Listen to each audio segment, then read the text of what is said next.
Hey YouTube, Kira Qualia here, bringing you all my budget Nova Grappler Cardfight Vanguard deck profile for post-Infinity Cradle.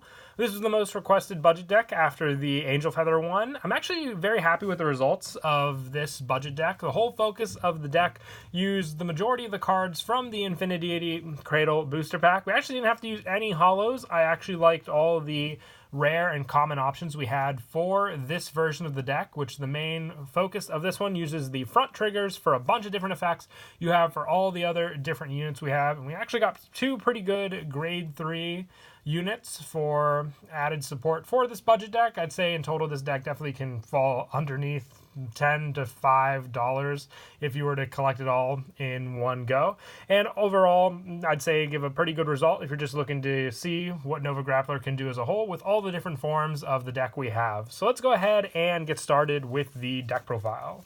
So for the grade 3s, for one of our main grade 3s, this is the one with the Vanguard only skill. With this one, this is Sword Trooper Equities. On Vanguard, at the end of the battle it attacked, you can counterblast 2 and stand all of your 20,000 or greater power rear guards. So not only does it have the Imaginary Gift Excel, it also just gives you great pressure along with all the front triggers we have, being able to give the power boost to those units, and then just for an easy counterblast, be able to stand all those units. So the more for the front triggers we get, and the more Imaginary Gift Excel markers we have also set up on the field with more units on those circles, the more restand pressure we have to attack with those units first, and then also go for the attack. And there are other cards in this deck that also help for the setup of the front triggers, so we can have that guaranteed 20,000 power depending on the rear guards we also use for the called out rear guards for their power boosts. So very, very useful to have this on the Vanguard circle. It's only a Vanguard ability, so you have to remember that as well. But having the Imaginary Gift Excel definitely does come in handy with this card, so definitely maxed out at 4 for the budget version of the deck. I also run 4 Powered Trooper Sing.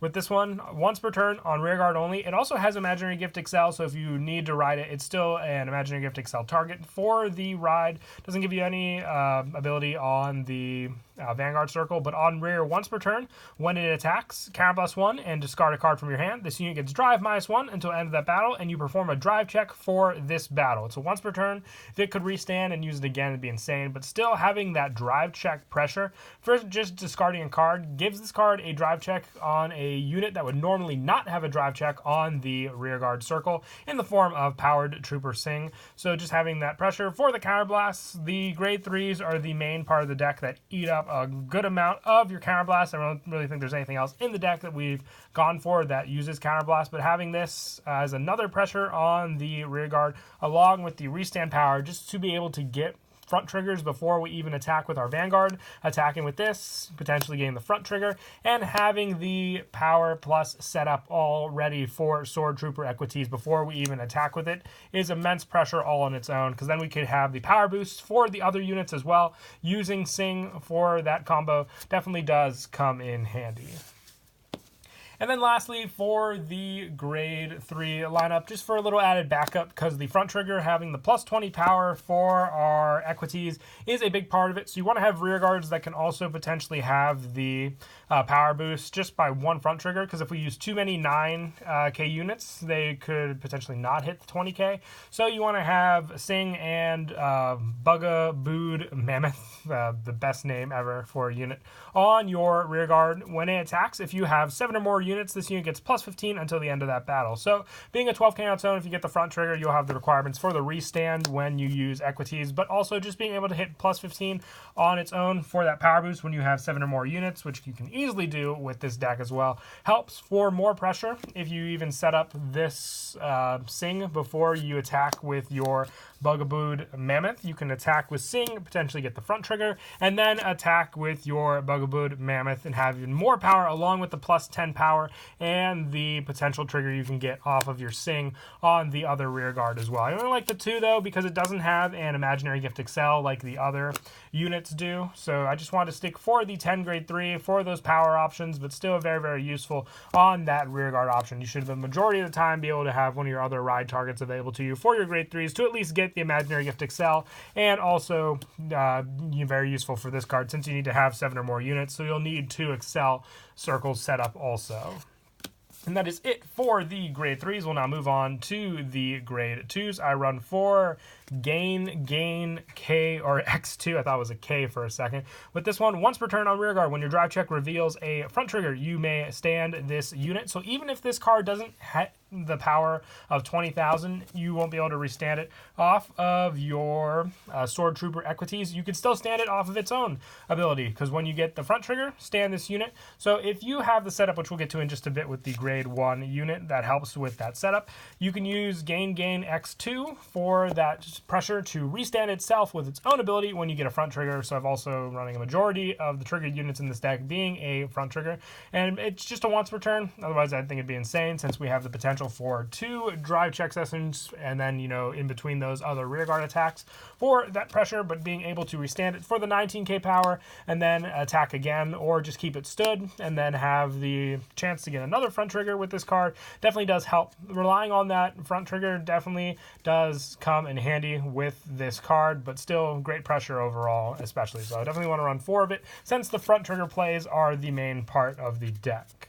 I also run 4 Quatron Lager. With this one, when an attack hits a Vanguard, Soul Blast 1 and draw a card. We don't really use our Soul for too much aside from a few of the grade 2 skills. So just having some draw power, since we do have to invest a lot on our Rearguards with this deck, also makes it very, very reliable for hand consistency. And when we get to the trigger lineup as well, just running a few draws also helps in that spot as well. But for Quatron Lager, having that pressure with the front triggers and the other triggers we run in the deck, hitting for bigger power, and also just when it's on the Imaginary Gift Excel circle, you can have plenty of options there as well. And don't forget also, for some of the plus power units, if you're on an Imaginary Gift Excel circle and you get the front trigger, you'll have the 20k power alone right then and there. It all depends on the type of Excel circle you use also. If you want to go for the plus 10, if your draws are fine, but going for the plus 5 can still be fine as long as you get that front trigger to rely on Equity's own skill as well. But for Lager, definitely does help for the draw pressure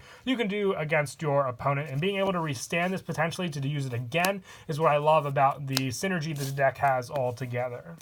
And then to finish off the grade 2s, I run 3 Stylish Hustler. On Vanguard or Rear, when your other rearguard is retired by your opponent's card ability, Soul Blast 1, retire 1, and return 1 card from among those cards to your hand.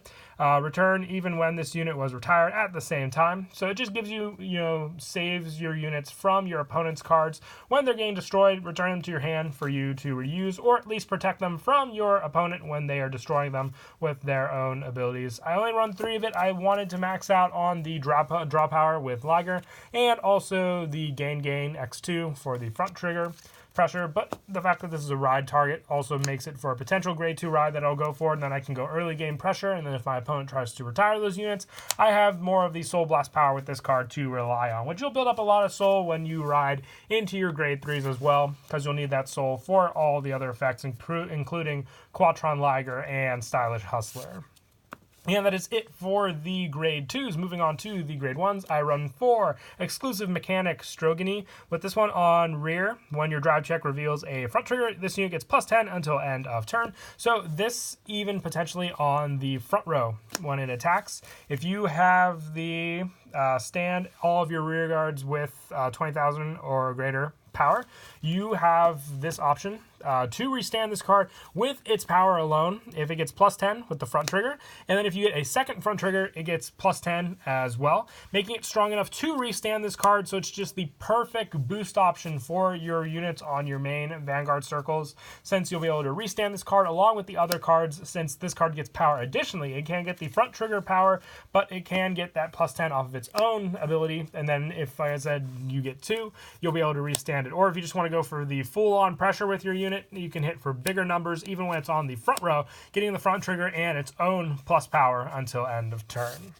And the one power card I've been mentioning this whole time to set up the guarantee for our front triggers, I run 4 Grit Bangle with this one. When placed, you may reveal a front trigger from your hand and put it on top of your deck. It does minus you a card in your hand, but it gives you that front trigger you need for your plays. And if you have 2 in your hand, you can even call another Grit Bangle to the rear and then put another front trigger on your hand. It's going to be a big cost to do, but with all the power plays you can be getting for all your units and all the setup you're guaranteed to know you have, you can hit for huge numbers, and that's enough pressure you could use to go for game as well with this deck. So definitely one of the most important cards. If we had a grade 2 version of this card, I would definitely run it as well. But this setup for the front trigger, very, very important since it's the main focus of this budget deck also. So for Grit Bangle, I always try to avoid riding it. I have plenty of other options for the rides that I can go for, including our Sentinel spot, which I run for Competent Mechanic for the final spot. If you have the Draw Trigger Perfect Guard Twin Blader and you want to replace it for the draw trigger we run in the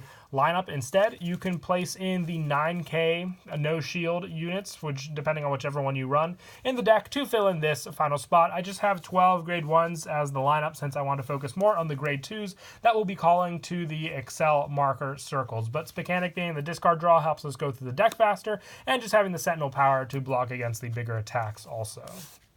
And that is it for the grade 1s. For our starter, I stuck with the one in the set Full Moon Muscle, but you can use any Nova Grappler starter since they all have the same ability in the standard format.